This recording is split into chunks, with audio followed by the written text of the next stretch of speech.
Tiga. Assalamualaikum warahmatullahi wabarakatuh. Kita ketemu lagi dengan pembelajaran untuk mata pelajaran sejarah peminatan. Mengingatkan kembali tentang pembahasan kita minggu lalu tentang masuknya pengaruh Hindu-Buddha ke Indonesia, di mana secara umum ada 4 teori tentang bagaimana Hindu-Buddha itu masuk ke Indonesia, yaitu ada teori Brahmana, teori Satria, teori Waisya, dan teori arus balik. Kemarin sudah kita bahas siapa yang menjelaskan tentang masing-masing teori dan juga mengapa mereka berpendapat bahwa yang berperan adalah Brahmana, Satria, Waisya, ataupun teori arus balik. Nah, untuk pertemuan kali ini kita akan lanjut dengan beberapa alasan mengapa ada muncul teori Brahmana, teori Satria, teori Waisya, ataupun teori arus balik. Ya. Kita bahas yang teori Brahmana terlebih dahulu. Teori Brahmana ini muncul dengan didasarkan kepada bukti yang ditemukan di Indonesia, yaitu berupa prasasti. Di mana prasasti ini ditulis dengan menggunakan huruf Pallawa dan berbahasa Sanskerta.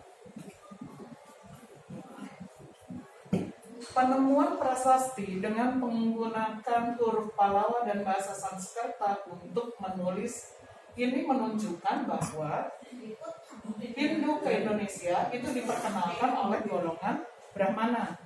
Karena hanya golongan Brahmana lah yang menguasai huruf Pallawa dan bahasa Sanskerta. Karena jenis huruf dan bahasa ini memang hanya jenis bahasa khusus yang dikuasai oleh golongan Brahmana saja. Kemudian alasan yang kedua, yaitu kemampuan bangsa Indonesia ini untuk melaksanakan ritual-ritual yang biasa dilakukan oleh mereka yang beragama Hindu. Kemampuan bangsa Indonesia melakukan ritual Hindu itu juga menunjukkan bahwa bangsa Indonesia pasti mengenal tentang Hindu itu dari golongan yang memang memahami betul tentang Hindu dan sebagainya. Nah, yang betul-betul memahami tentang Hindu tadi sudah pasti hanyalah golongan Brahmana. Itu teori Brahmana. Nah, tetapi teori ini sendiri juga memiliki kelemahan. Makanya di sini dikatakan masih dalam bentuk teori karena ada kelemahan yang ditunjukkan berkaitan dengan suatu pendapat atau suatu alasan yang berkaitan dengan yang kita bahas adalah masuknya pengaruh Hindu ke Indonesia. Kelemahannya yang pertama, yaitu menurut kitab kuno, Brahmana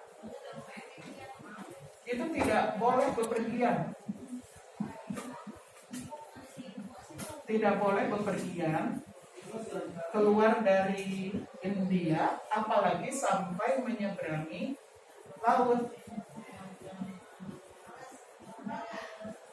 Karena jika Brahmana ini melakukan perjalanan dan perjalanan itu sampai menyeberangi laut, maka akan menyebabkan Brahmana ini akan kehilangan haknya atas kasta. Nah, yang kedua, kelemahan yang kedua, yaitu tidak ada kewajiban. Nggak ada kewajiban bagi golongan Brahmana untuk menyebarkan Hindu. Karena seperti sudah kita bahas, bahwa seseorang itu menjadi Hindu adalah karena dia terlahir sebagai Hindu.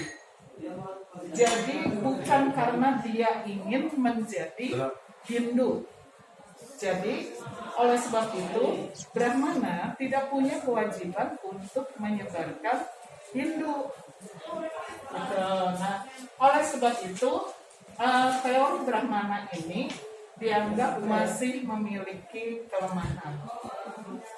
Sekarang coba kita lihat lagi teori berikutnya, teori yang kedua, yaitu teori Santeria.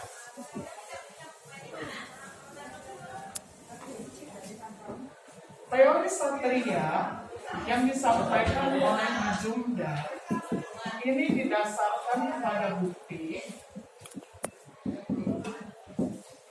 yaitu seringnya terjadi peperangan di India pada awal abad Masehi. Perang yang terjadi sudah barang tentu akan menyebabkan ada pihak yang kalah. Dan pihak yang kalah itu biasanya dalam upaya untuk menyelamatkan diri, dia pasti akan keluar dari India. Dan termasuk tempat terdekat yang bisa dijangkau untuk menyelamatkan diri adalah Indonesia. Jadi diduga dengan seringnya terjadi peperangan di India, maka satria-satria yang kalah dalam peperangan itu kemudian melarikan diri ke Indonesia. Bukti yang kedua, kerajaan-kerajaan Hindu di Indonesia itu memiliki karakteristik yang sama dengan kerajaan-kerajaan Hindu di India. Misal, nama raja yang berakhiran Warman. Nah, karena memiliki karakteristik yang sama, maka muncullah anggapan bahwa pastinya kerajaan-kerajaan Hindu di Indonesia itu didirikan oleh pelarian-pelarian satria yang berasal dari India. Itu bukti yang ditunjukkan tentang teori satria menurut Majumdar. Nah, tetapi teori ini juga memiliki kelemahan. Makanya kita selalu katakan ini masih dalam bentuk teori, belum menjadi satu hukum yang sifatnya pasti. Nah, kelemahannya yaitu satria tidak memahami Weda. Satria tidak memahami dan tidak menguasai Weda. Karena kitab suci Weda itu ditulis dengan menggunakan huruf Pallava dan bahasa Sanskerta yang hanya dikuasai oleh golongan Brahmana. Nah, tetapi bangsa Indonesia mampu membaca Weda. Jadi kan suatu hal yang kontradiksi jika dikatakan bahwa satrialah yang berperan dalam memperkenalkan Hindu ke Indonesia, sementara mereka sendiri tidak memahami tentang Weda dan kurang memahami tentang ritual-ritual keagamaan di dalam ajaran Hindu. Itu teori satria. Sekarang kita lihat teori yang ketiga, yaitu teori Waisya. Teori Waisya ini dibuktikan dengan kenyataan bahwa hubungan dagang